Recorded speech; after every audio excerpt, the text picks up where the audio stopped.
Selamat pagi, siang, sore, Bu Julisar. Kami dari kelompok 8, saya Christian Jose dengan NIM 2023-628. Perkenalkan, nama saya Muhammad Ihsan Riyandi dengan NIM 2023-60208. Saya Salman Alfarisi dengan NIM 2023-635. Jadi pada kesempatan kali ini kelompok kami akan mempresentasikan proyek artikel dengan judul peran teknologi informasi manajemen dalam meningkatkan efisiensi dan daya saing. Selamat menikmati video kami. Selamat menyaksikan. Oke, di sini saya akan menjelaskan materi tentang pengertian dari sistem informasi manajemen. Nah, dalam era digital seperti sekarang nih, yang terus berkembang, penerapan sistem informasi manajemen menjadi kunci utama bagi organisasi-organisasi yang meningkatkan efisiensi secara operasional sekaligus mempertahankan daya saingnya mereka. Nah, sistem ini dapat diartikan sebagai sekumpulan elemen atau komponen yang saling terhubung dan bekerja sama untuk mencapai suatu tujuan yang sama. Nah, artinya di sistem ini tuh bukan hanya sekedar sekumpulan bagian yang berdiri sendiri, tetapi terorganisir, saling terkait agar proses pekerja dapat berjalan secara efisien, terarah menuju sasaran yang telah ditentukan. Nah, contohnya itu seperti apa? Contohnya itu kayak sistem informasi ini kayak ada komponen-komponennya. Nah, contohnya itu perangkat keras, perangkat lunak, data, prosedur, dan manusia semua bekerja sama untuk mengolah informasi yang berguna bagi pengambilan keputusan. Nah, nextnya ini ada komponen-komponen dari sistem informasi manajemen. Nah, komponen penting dalam sistem informasi manajemen terdapat beberapa komponen yang perlu diperhatikan nih dari sistem informasinya. Nah, salah satu ini adalah hardware nih, yang meliputi alat-alat fisik untuk mengumpulkan, masukkan, menyimpan, dan menghasilkan informasi dari proses pengolahan data tersebut. Nah, selain itu, terdapat perangkat lunak seperti software yang merupakan sekumpulan program menjalankan fungsi komputer atau aplikasi tertentu dalam sistem tersebut.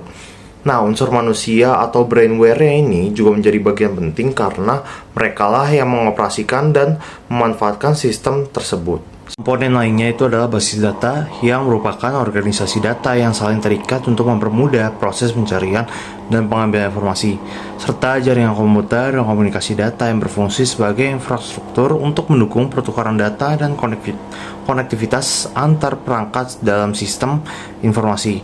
Nah, berdasarkan uraian tersebut, kita tuh dapat menyimpulkan bahwa sistem informasi manajemen merupakan bagian dalam subsistem dalam organisasi yang tidak dapat dipisahkan dari elemen-elemen lainnya. Nah, sistem ini tuh dirancang untuk menghasilkan informasi berkualitas yang membantu para manajemen dalam pengambilan keputusan, meningkatkan efisiensi operasional, serta mendukung daya saing organisasi di tengah dinamika lingkungan bisnis yang semakin kompetitif. Sekian dari saya, terima kasih.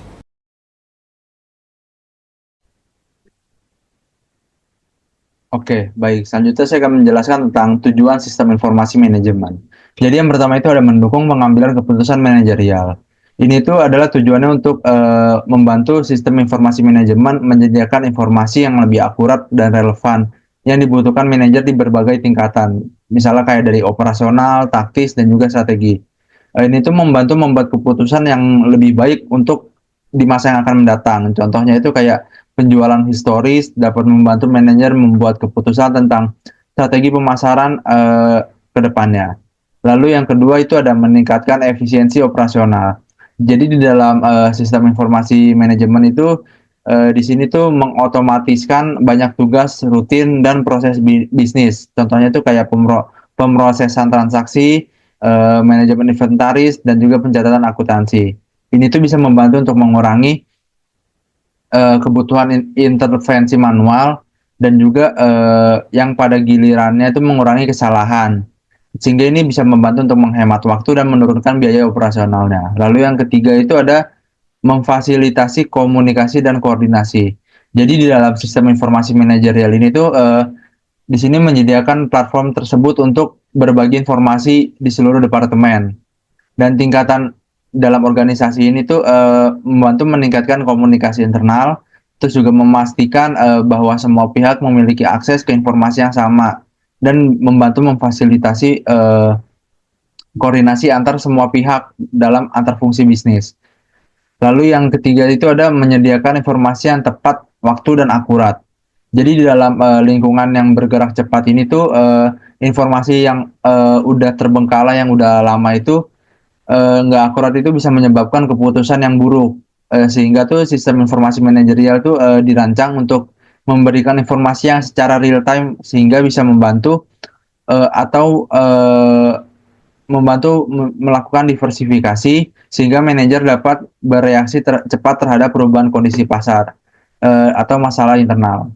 Lalu selanjutnya itu ada lagi membantu perencanaan dan pengendalian.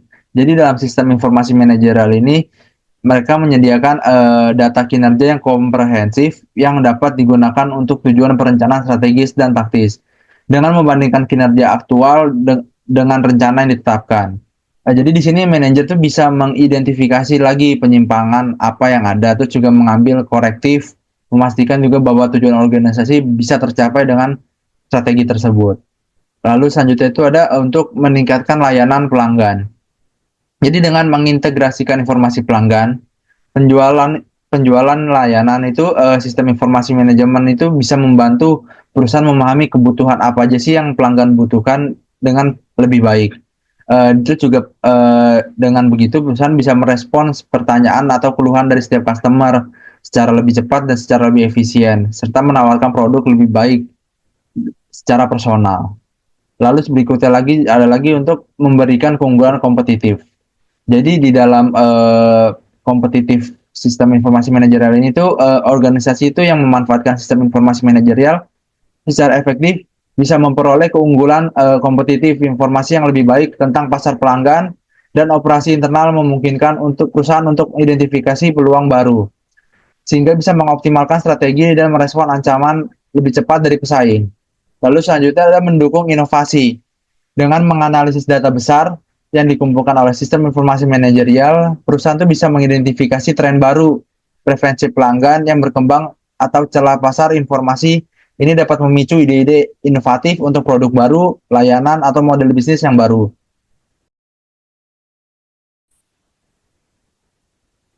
Oke, baik. Selanjutnya saya akan menjelaskan tentang fungsi sistem informasi manajerial. Jadi yang pertama itu ada pengumpulan dan perekaman data atau biasa disebut data collection and recording. Jadi di dalam sistem informasi manajerial itu pengumpulan dan perekaman data ini tuh berfungsi sebagai gerbang utama untuk mengumpulkan data dari berbagai sumber internal. Misalnya tuh dari penjualan, produksi, inventaris ataupun keuangan dan eksternal. Misalnya kayak eksternal tuh kayak tren dari yang saat ini sedang viral ataupun dari kompetitor. Lalu selanjutnya ada lagi untuk penyimpanan data atau storage. Jadi setelah dikumpulkan tadi, data perlu disimpan lagi secara terorganisir dan aman. Jadi dalam sistem informasi manajerial itu menyediakan infrastruktur basis data yang memungkinkan untuk penyimpanan data dalam jumlah besar, terstruktur dan dapat diakses dengan mudah. Tapi fungsi ini tuh memastikan untuk integritas dan ketersediaan data untuk penggunaan di masa yang akan datang nantinya. Lalu selanjutnya lagi ada pengolahan data atau data processing. Jadi di dalam sini tuh fungsinya tuh untuk mengolah data mentah yang terkumpul untuk diubah menjadi informasi yang bermakna. Proses pengolahan ini tuh mencakup beberapa hal. Contoh, salah satunya yang pertama itu ada klasifikasi. Jadi dalam klasifikasi ini tuh mengelompokkan setiap data-data berdasarkan kategori tertentu.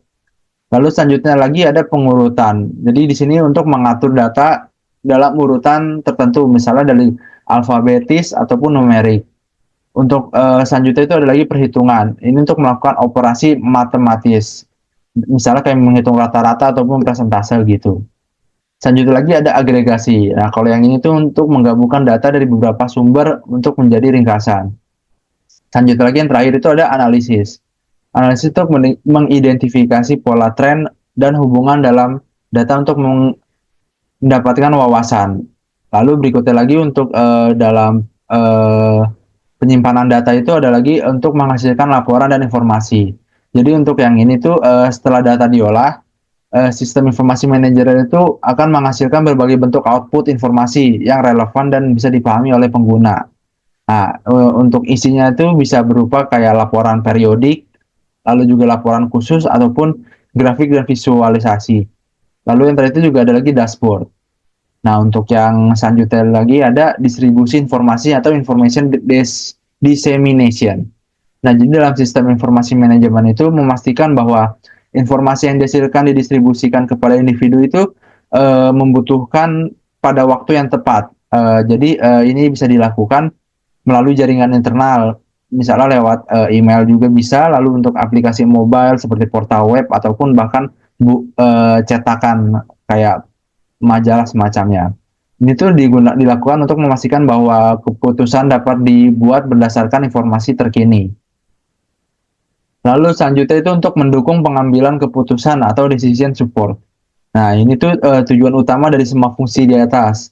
Nah, jadi dengan menyediakan informasi yang akurat, relevan, dan tepat waktu, sistem informasi manajer ini tuh bisa memberdayakan di semua tingkatan untuk membuat keputusan yang lebih baik, terinformasi, dan strategis. Nah, ini tuh bisa membantu dalam mengidentifikasi masalah, mengevaluasi alternatif, dan memilih solusi terbaik.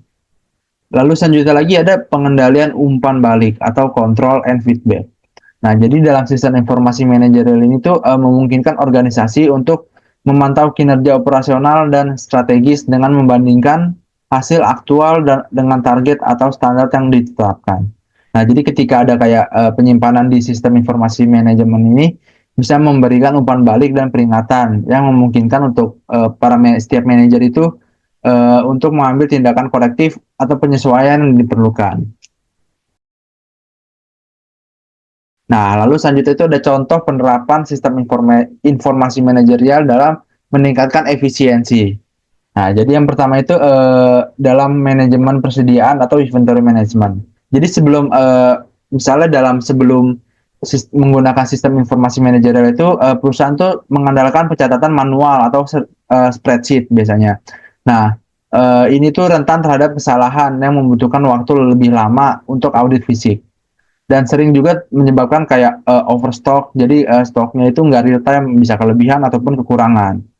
Nah, jadi dengan menggunakan sistem informasi manajerial itu, perusahaan jadi bisa melakukan pemantauan secara real time. Nah, sistem secara otomatis itu bisa mencatat setiap barang masuk dan keluar, memberikan visibilitas stok yang akurat dan selalu terbaru.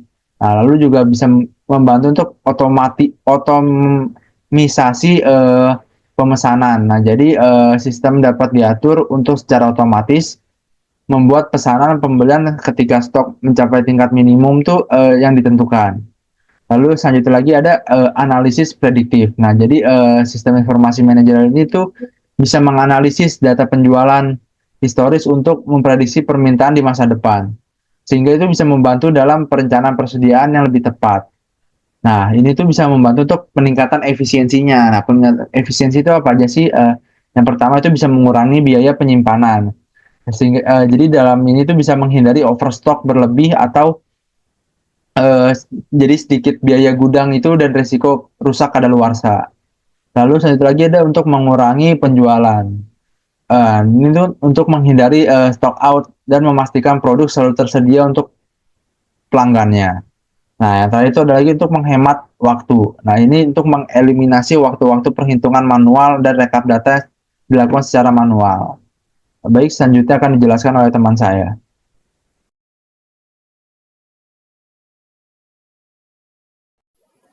Oke, materi selanjutnya itu adalah penerapan SIM dalam meningkatkan daya saing. Jadi penerapan sistem informasi manajemen atau SIM itu tidak hanya meningkatkan efisiensi operasional, tapi juga dapat untuk memperkuat daya saing perusahaan.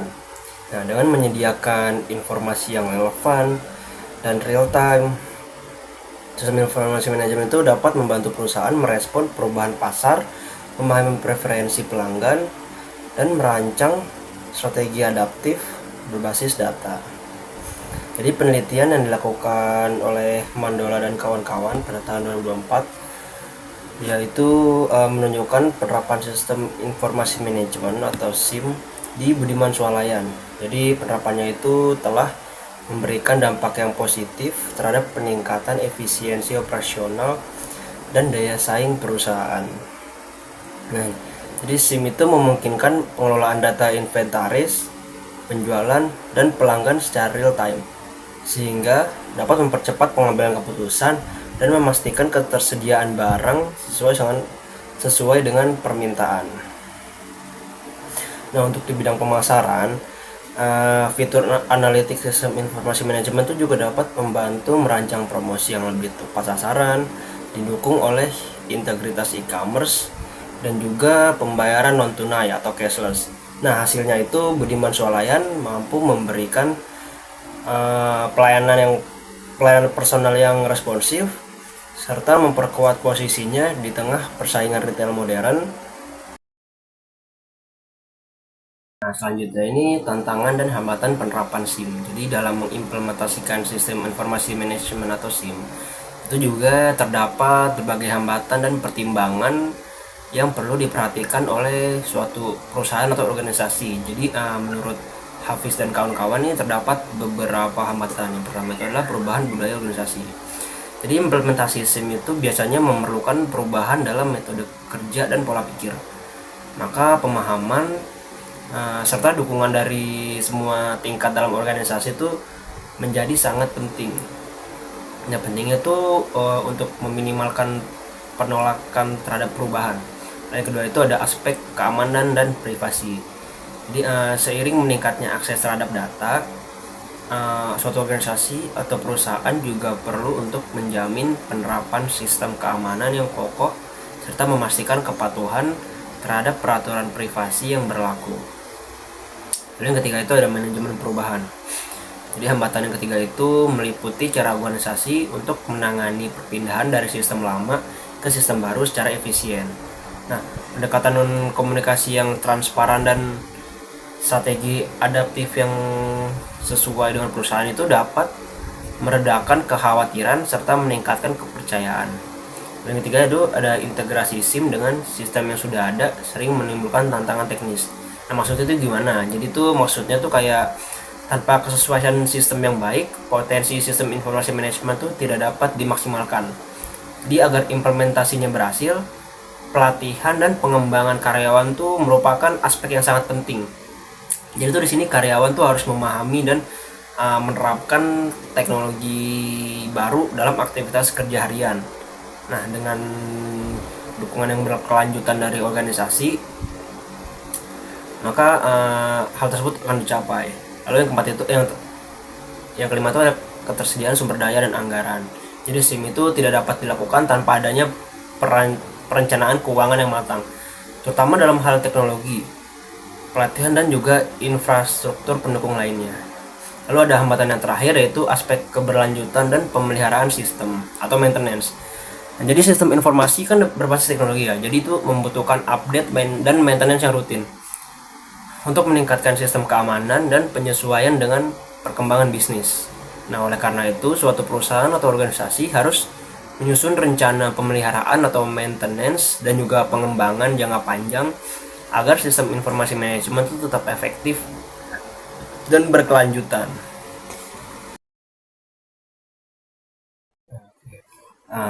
Jadi tadi kita sudah membahas penerapan serta hambatan dan tantangan dalam menerapkan sistem informasi manajemen. Nah, lalu materi yang terakhir ini merupakan strategi untuk mengoptimalkan penerapan SIM dalam meningkatkan efisiensi dan daya saing.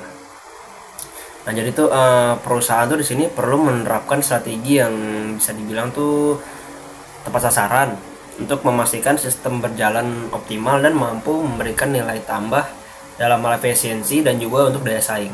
Nah, di sini terdapat dua strategi. Yang pertama itu lingkungan kerja yang positif. Jadi maksudnya tuh di sini lingkungan yang kondusif itu memungkinkan staf lebih adaptif terhadap teknologi baru dan lebih produktif dalam menjalankan tugasnya. Di sini tuh jadi salah satu dampak nyata dari strategi ini tuh adalah pengurangan biaya operasional secara signifikan atau efisiensi biaya yang membuka peluang bagi suatu organisasi atau perusahaan untuk mengalokasikan sumber dayanya tuh ke dalam bidang investasi atau pengembangan lainnya kayak teknologi dan lain-lain. Nah, selain itu SIM yang diterapkan secara efektif tuh dapat mempercepat proses pengambilan keputusan. Proses pengambilan keputusan informasi itu disediakan bersifat real time, akurat dan relevan. Itu menurut Hafiz dan kawan-kawan. Lalu strategi yang kedua itu ada user center design. Dimana tuh di sini dia tuh perusahaan melibatkan pengguna sejak awal agar sistem yang dibangun tuh sesuai dengan kebutuhan yang diinginkan oleh user atau pengguna. Jadi selain itu perlunya evaluasi berkala terhadap performa sistem guna memastikan sistem tetap relevan dan mampu mengikuti perkembangan teknologi. Sekian dari materi Project TSI artikel yang kami sampaikan. Kurang lebihnya mohon maaf. Terima kasih.